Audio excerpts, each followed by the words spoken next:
Meus amados irmãos, a paz do Senhor, agradecer pela graça, pela misericórdia que o Senhor tem derramado e que mesmo durante esse período tenebroso, que é esse período da quarentena, Deus tem sustentado a cada um de vocês por sua maravilhosa graça, pela sua misericórdia, pela sua bênção extraordinária sobre nossas vidas. Bom, sou o professor Hermano Campos, sou evangelista da Assembleia de Deus Montes, e a gente vai abordar com vocês a lição de número 6, que tem como título A Condição dos Gentios sem Deus.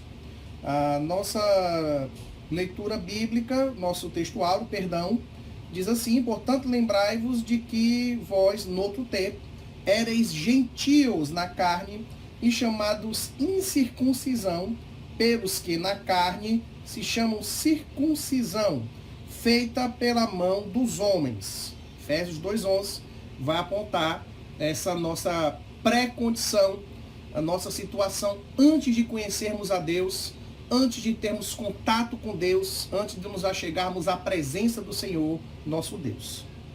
Nós temos então, como leitura bíblica em classe, dois textos que são bem paralelos, são muito complementares no sentido da temática que a lição traz para nós, que são Efésios capítulo 2, 11 e 12 e Romanos 4, 12 ao 14.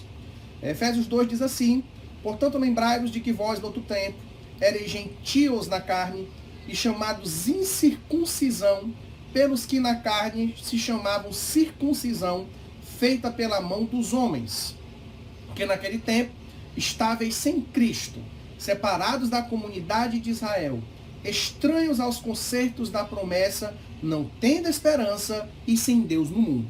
Romanos 4, 12 diz assim: e fosse pai da circuncisão, daqueles que não somente são da circuncisão, mas que também andam nas pisadas daquela fé que teve nosso pai Abraão, que tivera na circuncisão. Porque a promessa de que havia de ser herdeiro do mundo não foi feita pela lei a Abraão ou a sua posteridade, mas pela justiça da fé. Pois, se os que são da lei são herdeiros, logo a fé é vã e a promessa é aniquilada. Bom, essa lição de hoje, ela tem como objetivo colocar para nós qual é a significância, não apenas o significado, mas a relevância desse significado do que representa ser alguém fora do concerto com Deus, fora das promessas de Deus, fora de um compromisso genuíno. Resumidamente, a vida do não salvo, a vida daquele que não tem Jesus na sua vida. E esse é um ponto muito importante, é uma coisa que a gente já precisa chamar a atenção desde já, de que quando Paulo coloca isso, ele não está colocando a questão de frequência ou falta de frequência na igreja. Porque eu posso frequentar a igreja e ainda assim ser alguém incircunciso de coração. Paulo não está colocando a questão de que eu tenho cargo na igreja, porque eu posso ter cargo na igreja e ser incircunciso de coração. Paulo não está colocando a filiação a alguma denominação de caráter religioso, porque eu posso ser filiado à mais sublime denominação religiosa e ainda assim ser um incircunciso de coração. Então, é muito importante, desde já, a gente entender que Paulo não está falando necessariamente ou exclusivamente de gente não evangélica.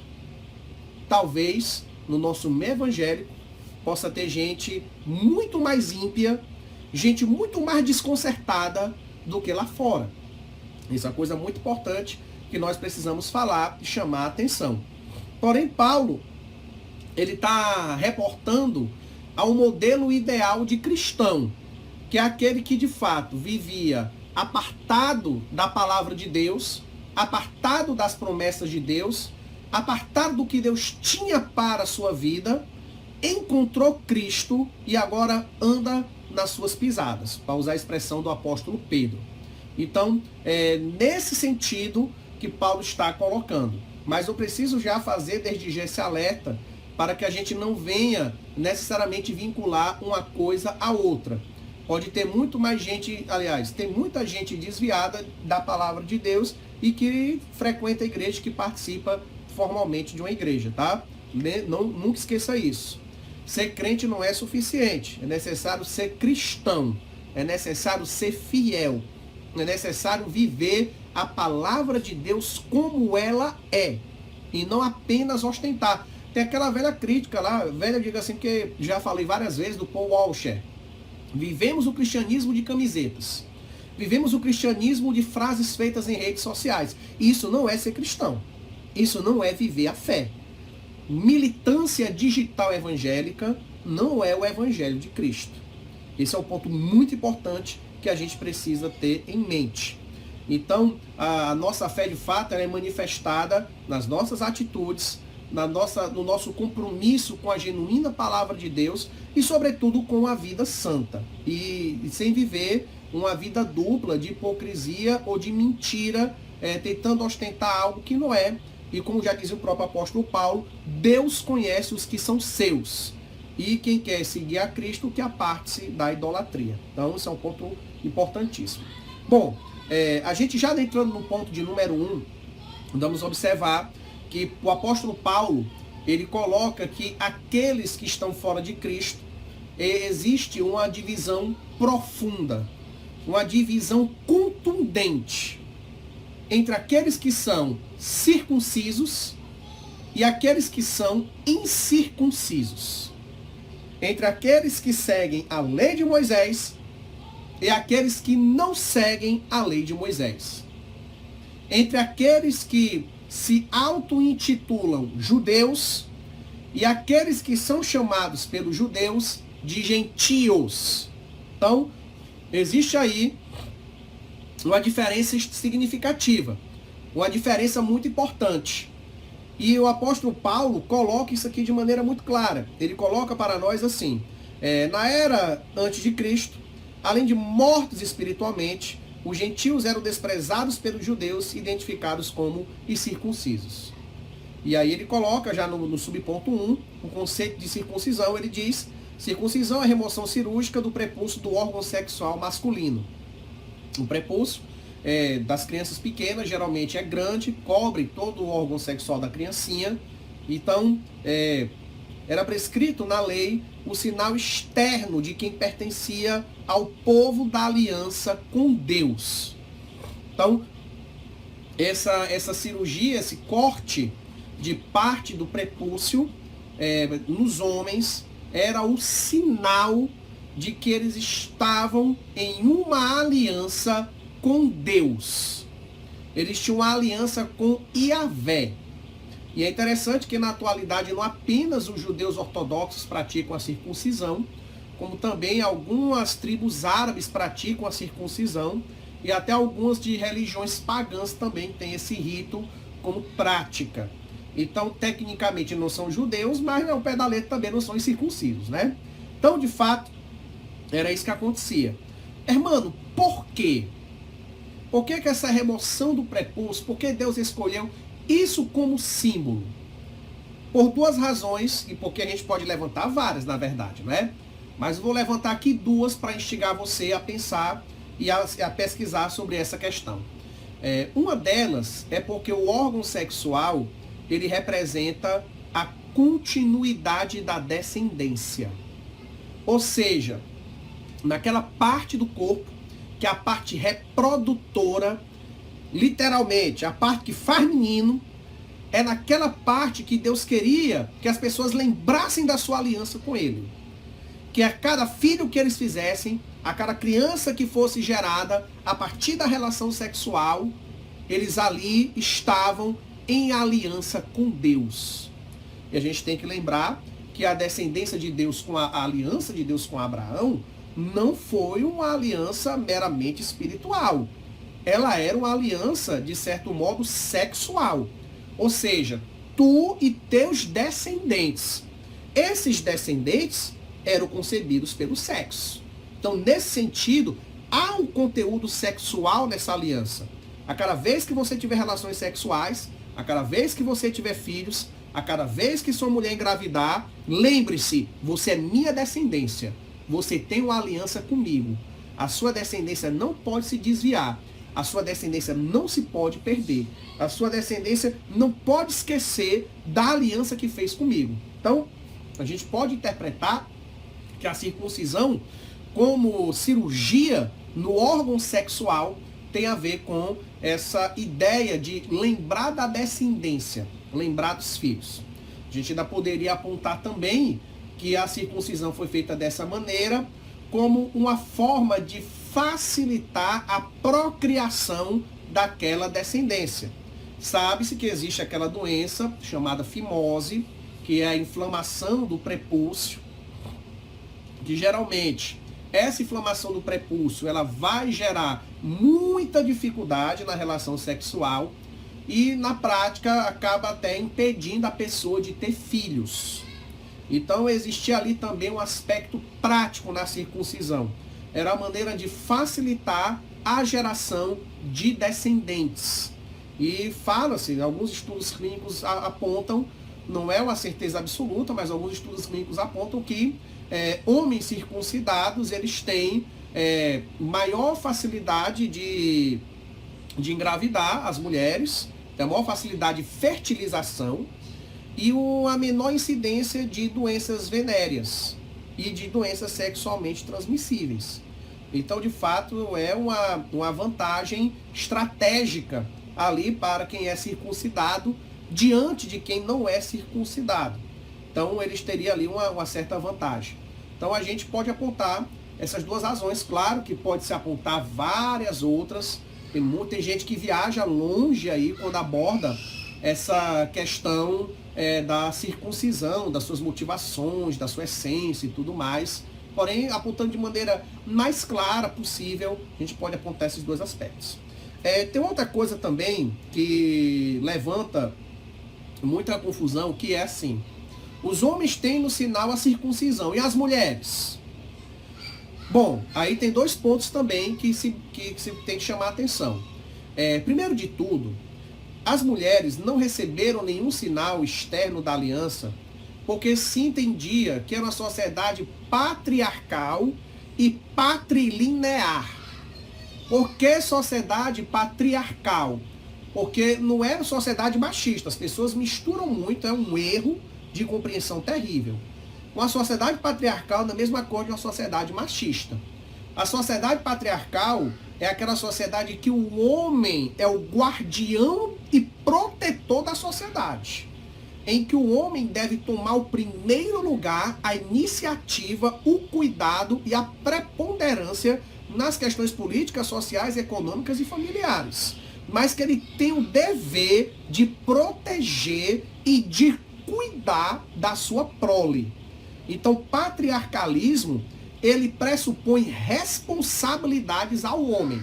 E claro, a mulher tem um papel subalterno, a mulher tem um papel, digamos assim, inferiorizado, sim.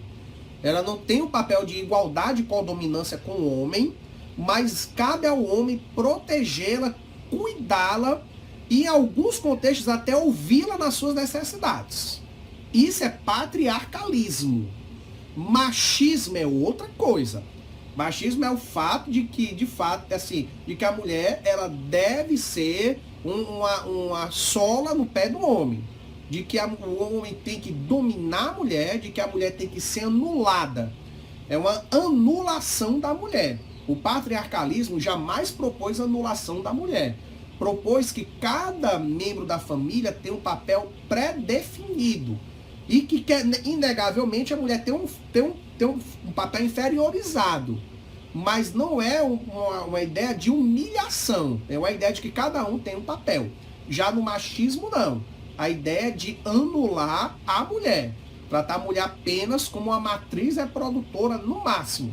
Porque existem machistas tão machistas que até se tornam homossexuais. Que a mulher nem para o sexo ela serve. Então, de fato, esse é um ponto muito importante a se distinguir.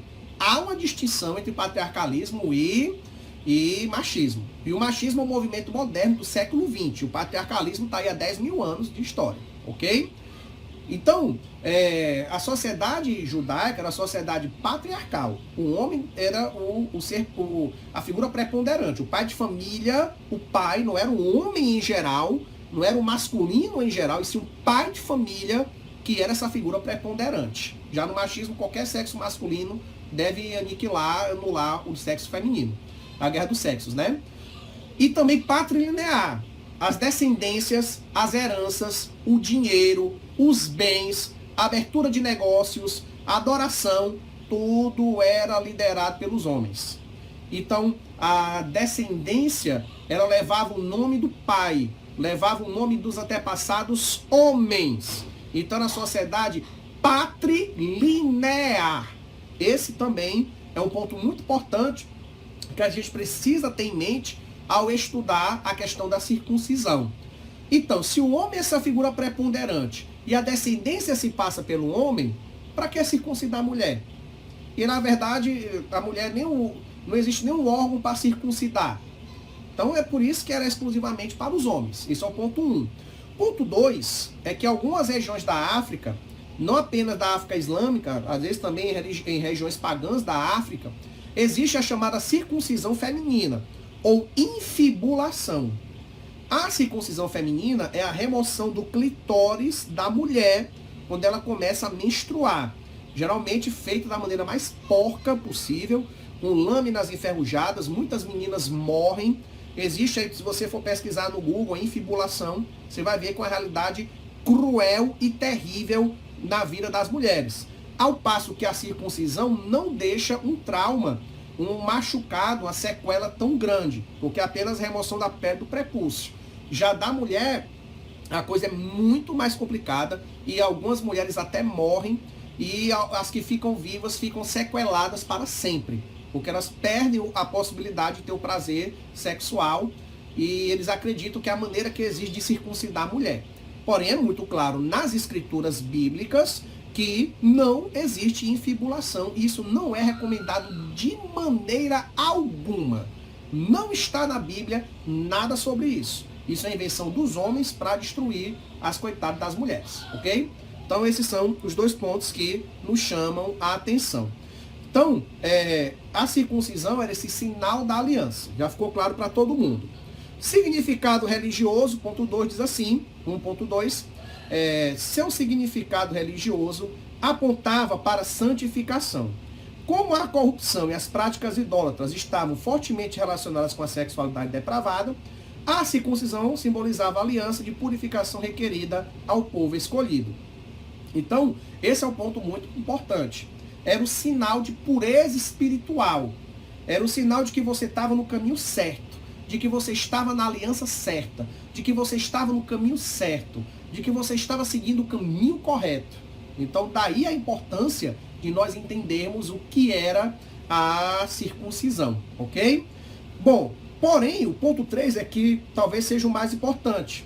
Ele diz assim, a circuncisão do coração. O apóstolo reconhece que os gentios não faziam parte da circuncisão, mas com a ressalva. O sinal dos judeus era apenas físico e realizado por mãos de homens. A boa nova que Paulo traz é que a verdadeira circuncisão não se tratava de operação externa na carne realizada pelos homens, mas a que é feita no interior, a que é do coração. Ou seja, quando a gente aborda essa temática da circuncisão, o propósito divino para a circuncisão não era apenas cortar o prepúcio masculino, mas era fazer com que a partir daquele símbolo eles entendessem que tinham um compromisso sério com Deus, de que eles deveriam viver a palavra de Deus, de que eles deveriam viver um compromisso com Deus. Então, na verdade, se a circuncisão era meramente exterior e ela não estava atrelado a uma mudança interior, ela de nada servia. Daí você vai ver os incircuncisos de coração, que os profetas vão aludir lá nos livros. Por quê? Porque a pessoa exteriormente era circuncidada, mas vivia uma vida de pecado, vivia uma vida de depravação, vivia uma vida apartada, adorava outros deuses. isso para Deus não fazia sentido nenhum, isso para Deus não tinha valor algum. Então daí a gente observar que de fato a circuncisão ela é um rito exterior, mas que deve ter correspondência com uma realidade interior. Esse é um ponto muito importante. É como o batismo cristão. O que tem de crente enxuto que entra no tanque batismal e sai um pecador molhado não é brincadeira. Porque o batismo, ele tem que representar a minha mudança de caráter que houve no interior do meu coração. Se eu apenas vou me molhar na igreja e continuo no pecado, na vida depravada, na esculhambação, naquilo que não presta, na vida depravada, aquele meu batismo não serve de nada. A carteirinha de membro não serve de nada. O título eclesiástico não tem valor algum se a minha vida é depravada. Então o apóstolo Paulo ele chama muito a atenção quanto a isso, de que de fato, antes de tudo deve se circuncidar o coração. No quarto ponto ele coloca a circuncisão na nova aliança. E ele diz que o assunto da circuncisão gerou discussões acaloradas entre judeus e gentios. Em Antioquia a questão gerou muita ganhou muita dimensão, provocou intensos debates e culminou na convocação do primeiro concílio. Ou seja, no Novo Testamento havia a exigência de que, por parte de alguns cristãos judeus, de que para ser crente tinha que se circuncidar. E eles acreditavam que isso era estendido também aos irmãos gentios, que deveriam primeiro se circuncidar para depois adentrar na igreja. Mas o apóstolo Paulo, e aí o consenso gerado lá no concílio de Jerusalém, por volta de 49 depois de Cristo, é que não era necessária a circuncisão. A circuncisão era necessária para quem era judeu étnico, para quem tinha descendência de sangue do judaísmo. Como os gentios não tinham descendência de sangue do judaísmo, eles então deveriam estar desobrigados a tal coisa. Não há necessidade de fazer isso, não há necessidade de circuncidar pessoas que não são judeus étnicos, ok? Então, foi daí que se gerou esse consenso, mas por muito tempo havia uma exigência, inclusive em Gálatas, o apóstolo Paulo entra numa briga danada, porque os judaizantes batiam o pé e diziam que era para circuncidar, aquela coisa toda, e na verdade não há essa exigência nos evangelhos e nem no cristianismo antigo, ok? Então espero que os amados tenham compreendido bem aí a temática da circuncisão, ok? No ponto 2, nós vamos observar quando ele fala que as pessoas antes de conhecer Cristo eram estranhos ao conceito da promessa. No subponto número 1, você vai ler que diz assim: uma vida sem Cristo. Ao descrever a história passada dos gentios, o apóstolo traz à memória que naquele tempo, isto é, antes da regeneração, eles viviam imersos no paganismo e, portanto, sem Cristo. Isso indica que a religiosidade dos gentios era incapaz de inseri-los na promessa messiânica da salvação. Daí Jesus chamar mais uma vez a atenção, lá com a mulher samaritana, de que a salvação vem dos judeus. O paganismo, as religiões pagãs, elas em muitos pontos, elas até tocam coisas da verdade de Deus. Por exemplo, alguns gregos acreditavam numa ideia de vida eterna e castigo eterno. Os budistas acreditavam no caminho do virtuosismo, no caminho da virtude. Os confucionistas, o próprio Confúcio dizia que não faça aos outros que não gostaria que se fizesse com você. Então as religiões pagãs tocam em alguns pontos sobre a verdade da fé, mas elas não são capazes de conduzir o homem à salvação. Pelo contrário, em todas as religiões pagãs você tem a depravação sexual, a imoralidade sexual, o sacrifício humano e diversas outras práticas abomináveis a Deus. Então era impossível para esses homens alcançar. Ora, se nem pela lei mosaica, dada pelo próprio Deus, era possível alcançar a salvação, imagina adorando Zeus, Poseidon, Hades, Anubis, era completamente impossível. Então a coisa era realmente gravíssima para aqueles que estavam vivendo como gentios. O segundo ponto coloca separados da comunidade de Israel. Ainda no versículo 12, o apóstolo salienta a desvantagem de os gentios não pertencerem à comunidade de Israel. Estavam excluídos não só dos símbolos externos, mas também não faziam parte do povo escolhido. E, consequentemente, não podiam usufruir dos privilégios da aliança com Abraão. A constatação cruel era de que Deus não havia se revelado aos gentios, pois a chamada divina fora feita somente a Abraão e a sua descendência. Ou seja, embora a gente vai ver lá no Gênesis, nós vamos ver que em muitos contextos, Deus ele chama Adão, chama Noé, a de Abraão em diante, você tem uma descendência muito específica. Só que aí tem um detalhe, que talvez o autor da revista não teve tempo de abordar, que é o seguinte: a ideia era que a partir do povo hebreu, toda a humanidade viesse ao conhecimento do verdadeiro Deus. Então, os judeus, na verdade, os hebreus, eles eram como se fossem missionários de Deus para o mundo. Eles seriam a luz das nações. Era essa a ideia original, o plano de Deus. Em ti serão benditas todas as nações da terra. Claro que se cumpriu em Cristo, tudo bem, mas isso deveria ter se cumprido, de certa maneira, naquela época, de que os judeus deveriam ter pregado a fé em Yahvé através da palavra e através das suas vidas, do seu testemunho. Era essa a ideia.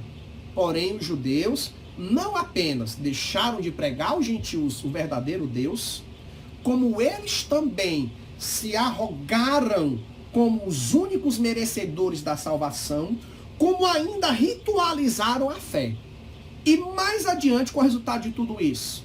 O processo de crescente paganização do povo judeu, do povo hebreu, perdão, que judeu se usa depois do exílio da Babilônia. Então os hebreus foram se depravando, foram se perdendo, as 10 tribos do reino do norte se perderam completamente.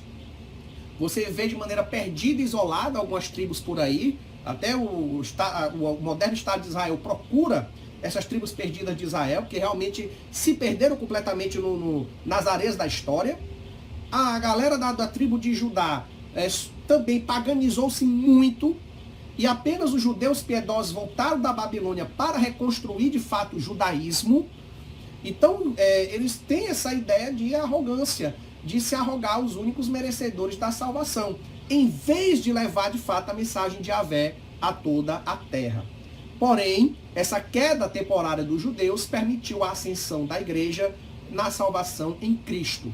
E nós estamos cumprindo então esse papel de pregar a todas as nações a fé no Senhor Jesus. Ok? Por fim, nós vamos observar, já no ponto 3, que ele coloca que era o povo sem Deus, sem Cristo, era sem esperança e sem Deus. Você vai ler no ponto número 1, dizendo o seguinte: desprovidos de esperança. A palavra esperança traz a ideia de confiança. E nas Escrituras, o seu principal uso está ligado à confiança nas promessas divinas.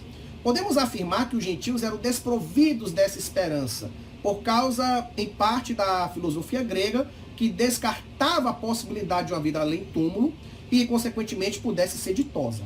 Além dessa questão, embora Deus tivesse decretado incluir os judeus no plano os gentios, no plano da salvação, eles mesmos ignoravam essa promessa e por isso não tinham em quem sustentar qualquer esperança. Esse é um ponto muito importante.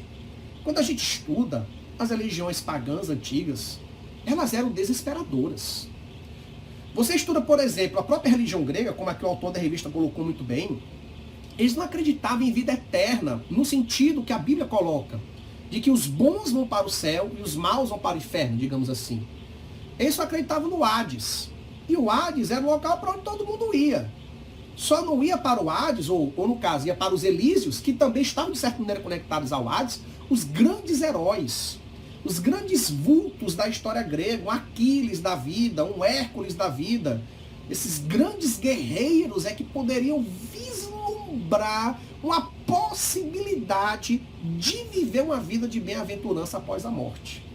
Então a visão grega da realidade era uma visão extremamente negativa.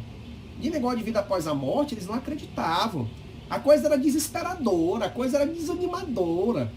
Então não havia esperança. O paganismo nunca foi religião de esperança. Primeiro que eram religiões que pensavam sobretudo sobre a vida presente. E mesmo as que pensavam na vida após a morte, como por exemplo a religião egípcia, ela pensava na vida após a morte no próprio corpo, ressuscitado. E vivendo no mundo material.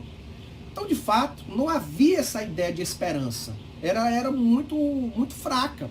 Quando a gente estuda ainda a religião nórdica, aí é que a coisa pega de vez. Porque na religião nórdica, tudo vai se acabar em desgraça. Você se morre de doença ou de velhice, vai para o Hel, que é o reino dos mortos de sofrimento, como se fosse o Hades. Você vai viver sofrendo eternamente. Se você é um guerreiro valoroso que morre em batalha, e as valquírias te levam para o Valhalla, que era, digamos, o céu, que não era, tem nada a ver com o céu, mas as pessoas acham que é. No Valhalla, você vai treinar combates, e mais combates, e mais combates, e mais lutas, e mais combates, até o dia do Ragnarok. Porque no dia do Ragnarok, as pessoas vão lutar a última batalha cósmica, em que os deuses nórdicos vão combater as bestas caóticas e elas vão aniquilar-se entre si, em que, por exemplo, Odin vai enfrentar Fenrir, que é esse monstro caótico, esse lobo monstro caótico, em que a luta vai acabar com Fenrir mordendo o pescoço de Odin e Odin cravando sua espada no coração de Fenrir, com os dois morrendo.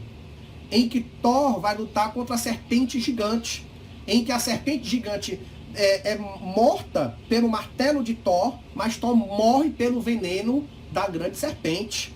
O único que vai sobreviver é uma divindade, que é o irmão do Odin, que até esqueci aqui o nome dele. E mesmo essa divindade se suicida no final do Ragnarok. Tu já pensou em seguir uma religião dessa? Como é que seria?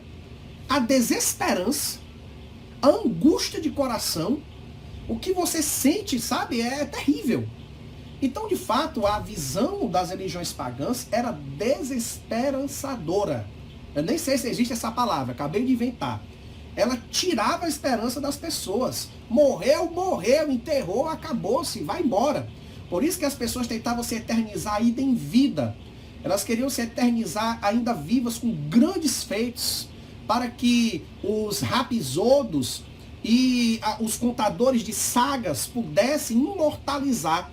Ou seja, a vida eterna era você ser um grande guerreiro e as pessoas se lembrarem dos seus feitos séculos depois.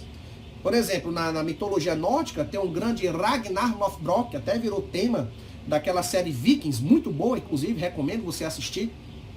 E o Ragnar é que até hoje se conta a história dos grandes feitos dele. Essa é a vida eterna que eles esperavam.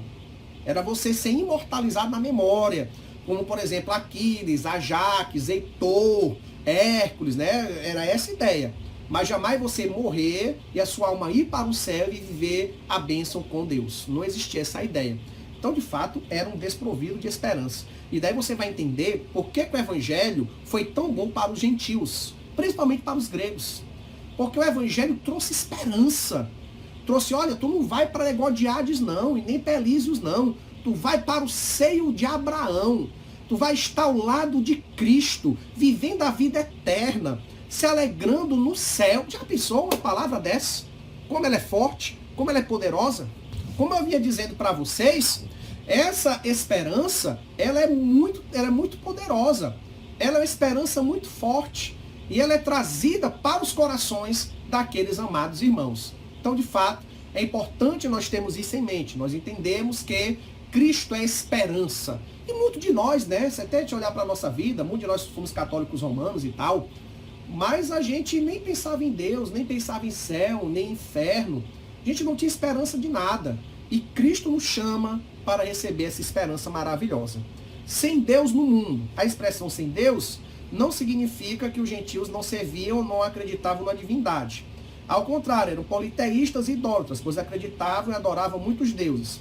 Assim, no meio do seu paganismo, estavam alienados do Deus que havia se revelado a Israel. E é isso mesmo. No mundo só tem duas pessoas. Aquelas que conhecem o Deus verdadeiro e aquelas que não conhecem nenhum Deus. Porque só existe apenas um Deus verdadeiro. Se eu sigo outros deuses, claro que é uma questão de fé, a gente respeita, mas, biblicamente falando, ou é Deus ou é nada. É igual os pregadores neopentecostais. Ou Deus é, ou Deus não é. Não tem jeito, não tem para onde correr. Então, na visão de Paulo, não tinha um Deus. Adoravam várias divindades e tal, mas do ponto de vista da salvação, não adoravam nada. Tanto é que até Paulo fala nas epístolas, né? Diz, olha, o ídolo em si nada é. E os profetas também, Jeremias era muito que falava isso. O cara vai lá, pega o tronco, da metade do tronco ele faz lenha para poder queimar e assar sua carne, da outra banda da lenha ele vai lá, esculpe um Deus e o adora. Era isso que a gente vivia, é isso que as pessoas viviam. É viver sem Deus, é viver sem a presença do Altíssimo na nossa vida. Como dizia o grande J. Neto, pensando bem, você lembra do hino? Só a presença de Jesus na minha vida justifica tanta coisa sem saída. Eita glória, já estou aqui dando lugar. Mas é isso mesmo. É apenas a presença de Cristo, apenas a presença de Deus que vai fazer toda a diferença no meu coração. Bom, meus amados irmãos, e então a gente observa, concluindo, que de fato era essa nossa condição antes de conhecer a Cristo, era essa nossa condição de conhecer a Deus, fora da aliança com Deus, fora da lei de Deus e fora da presença do próprio Deus. Mas graças a Deus que nos dá a vitória em Cristo, e que nós podemos nos alegrar na presença do Senhor, e que nós podemos nos alegrar na presença de Deus, e que nós podemos ter esperança e ter fé no Deus verdadeiro. Deus em Cristo nos abençoe.